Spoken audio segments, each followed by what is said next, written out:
বর্তমান সময়ে আমেরিকার হাতে এমন শক্তিশালী যুদ্ধ বিমান রয়েছে যা পৃথিবীর অন্য কারো হাতে নেই। আমেরিকাকে বলা হয় বর্তমানে বিশ্বের সবচেয়ে শক্তিশালী রাষ্ট্র, কিন্তু আপনি কি জানেন আমেরিকা তার সেই শক্তি ধীরে ধীরে হারাতে চলছে?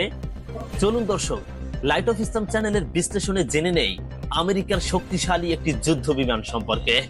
আমরা আগেও জানতাম যে মার্কিন যুক্তরাষ্ট্রের হাতে এমন কিছু শক্তিশালী যুদ্ধ বিমান রয়েছে যা পৃথিবীর অন্য আর একটি দেশেও নেই, কিন্তু বর্তমান সময়ে এসে আমরা আরো জানতে পারলাম যে মার্কিন সামরিক বাহিনীতে যোগ দিচ্ছে সবচেয়ে বিধ্বংসী যুদ্ধ বিমান F-47।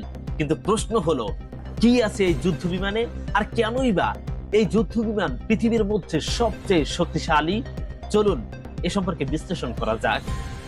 যুক্তরাষ্ট্রের সামরিক বাহিনীর ষষ্ঠ প্রজন্মের স্টেলথ ফাইটার জেট F-47 কে এখন পর্যন্ত তৈরি হওয়া সবচেয়ে বিধ্বংসী যুদ্ধ বিমান বলে মন্তব্য করেছেন ডোনাল্ড ট্রাম্প।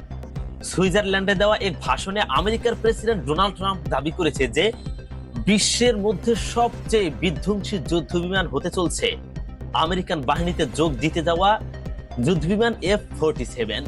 এই যুদ্ধ বিমানটি এতই বিধ্বংসী যে এবং এই যুদ্ধ বিমানটি এতই শক্তিশালী, যেই শক্তিশালী যুদ্ধ বিমান পৃথিবীর আর অন্য একটি দেশেও নেই বলে দাবি করেছেন ডোনাল্ড ট্রাম্প। প্রিয় দর্শক, এই বিমানটি যেহেতু এত শক্তিশালী একটি বিমান, যেটাকে দাবি করা হয়েছে পুরো বিশ্বের মধ্যে সবচেয়ে শক্তিশালী, তাহলে অবশ্যই এই বিমানটিকে নিয়ে আমেরিকার নিখুঁত কোনো পরিকল্পনা থাকবে, এটাই বাস্তব। তো চলুন আমরা একটু জানি F-47 যুদ্ধ বিমান নিয়ে যুক্তরাষ্ট্রের বিমান বাহিনীর পরিকল্পনা। 2025 সালের মার্চ মাসে যুক্তরাষ্ট্রের বিমান বাহিনী ঘোষণা করে যে তারা বোয়িংকে F-47 নির্মাণের দায়িত্ব দিয়েছে। ভবিষ্যৎ সংঘাতে আকাশে আধিপত্য বজায় রাখতে এই বিমানকে অত্যন্ত গুরুত্বপূর্ণ বলে মনে করছে তারা, বিশেষ করে প্রশান্ত মহাসাগরীয় অঞ্চলে চীনের সঙ্গে সম্ভাব্য উচ্চমাত্রার সংঘর্ষের ক্ষেত্রে। বিমান বাহিনী জানিয়েছে তারা অন্তত 185টি F-47 সংগ্রহের পরিকল্পনা করেছে এবং দশকের শেষের দিকে প্রথম বিমানগুলো কার্যকরভাবে ব্যবহারে আসবে বলে আশা করা হচ্ছে। প্রিয় দর্শক, একটু ভাবুন, এখানে আমেরিকা চীনের কথা উল্লেখ করেছে, চীনের কথা, যে খাস করে তারা বিশ্বের মধ্যে সবচাইতে বিধ্বংসী যুদ্ধ বিমান F-47 কে নির্মাণ করতেছে চীনের সঙ্গে মোকাবেলা করার জন্য। তাহলে এখন ভাবুন চীন কিভাবে যুক্তরাষ্ট্রের সঙ্গে টেক্কা দিচ্ছে। এমনকি বলা হচ্ছে যে চীনের কৌশলে বর্তমানে আমেরিকা ধীরে ধীরে তার শক্তি হারাতে চলছে, কারণ ধীরে ধীরে চীন যেভাবে শক্তিশালী হয়ে উঠছে এবং চীনের প্রযুক্তি যেভাবে শক্তিশালী হতে যাচ্ছে, তাতে ধীরে ধীরে আমেরিকা চীনের কাছে হেরে যাবে।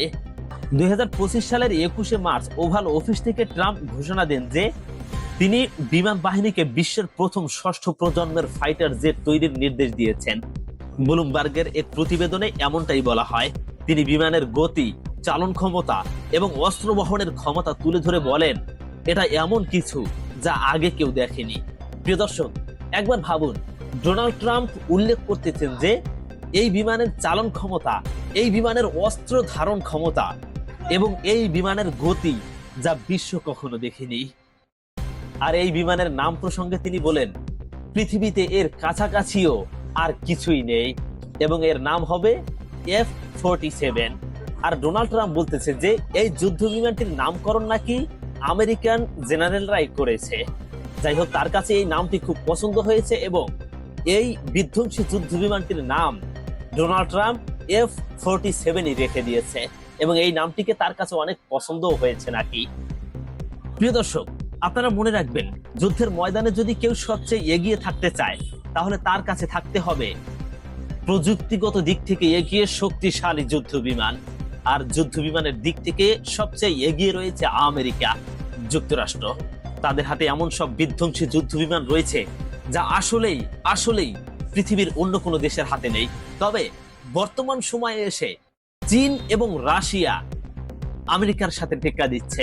এমনকি বলা হচ্ছে যে চীনের কাছে ধীরে ধীরে আমেরিকা যুক্তরাষ্ট্র হেরে যাবে। এমনকি বিভিন্ন বিশ্লেষকরা দাবি করছেন আমেরিকা ধীরে ধীরে তার শক্তি হারাতে চলছে এবং চীন খুব দ্রুতভাবে তার শক্তি বাড়িয়ে চলছে। আর রাশিয়ার কথা তো না বললেই নয়, রাশিয়া তো আরো আগেই তাদের ভয়ঙ্কর কিছু শক্তিশালী যুদ্ধ বিমান তাদের সামরিক বাহিনীতে উদ্বোধন করেছেন। যাই হোক প্রিয় দর্শক, আজকের ভিডিওটি এই পর্যন্ত। পরবর্তী ভিডিওটি পেতে হলে এখনই আমাদের চ্যানেলটিকে সাবস্ক্রাইব করে রাখুন, আর ফেসবুক পেজ থেকে দেখে থাকলে অবশ্যই পেজটিকে ফলো করে রাখুন। ধন্যবাদ। আসসালামু আলাইকুম ওয়া রাহমাতুল্লাহ।